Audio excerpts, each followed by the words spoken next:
ওহ, ভয়ঙ্কর। তাহলে আমি আপনাকে একটা একদম হাড় হিম করা গল্প শোনাচ্ছি, কেমন? এক গ্রামে ছিল এক পুরনো জমিদার বাড়ি।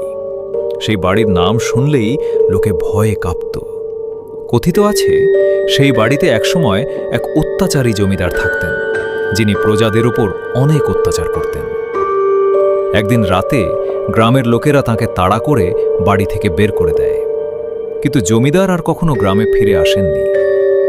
তারপর থেকে প্রতি পূর্ণিমা রাতে নাকি সেই জমিদার বাড়ির দোতলা থেকে ভেসে আসত কান্নার আওয়াজ, আর হাওয়ায় ভেসে আসত কারো চাপা গোঙানির শব্দ।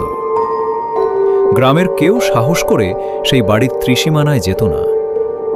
একবার গ্রামের কয়েকজন দুঃসাহসী যুবক ঠিক করল, তারা সেই বাড়িতে গিয়ে দেখবে আসলে কি হয়।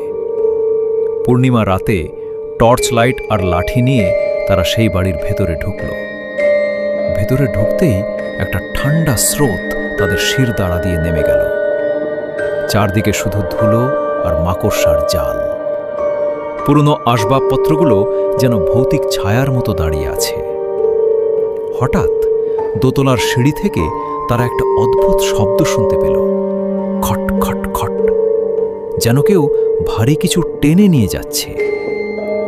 যুবকদের মধ্যে একজন, রফিক, বলল, চল উপরে যাই। বাকিরা ভয়ে ভয়ে রাজি হল। সিঁড়ি বেয়ে উপরে উঠতেই তারা দেখল, দোতলার বারান্দায় আবছা আলোয় একটা ছায়ামূর্তি দাঁড়িয়ে আছে। পরনে পুরনো দিনের পোশাক, আর তার মুখটা যেন অন্ধকারে ঢাকা। হঠাৎ সেই ছায়ামূর্তিটা তাদের দিকে ঘুরে দাঁড়ালো, আর সাথে সাথেই একটা ভয়ঙ্কর আর্তনাদ করে উঠল। যুবকেরা ভয়ে চিৎকার করে উঠল আর প্রাণপণে দৌড়াতে লাগলো বাড়ির বাইরে। তারা আর কোনোদিন সেই বাড়ির দিকে ফিরেও তাকায়নি। গল্পটা শুনে কেমন লাগলো? এখনো কি আপনার গা ছমছম করছে?